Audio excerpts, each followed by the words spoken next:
Campers, as the temperatures outside our boundaries get cooler and sicknesses get more common, make sure you're getting your medicine from the infirmary and not the stoles.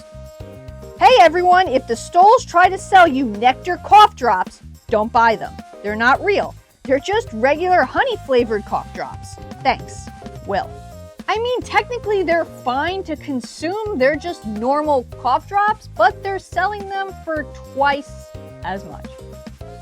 And finally, attention, this Saturday is movie night on the beach. We will be watching Disney's Hercules. So we can have ourselves a good laugh, which we always need more.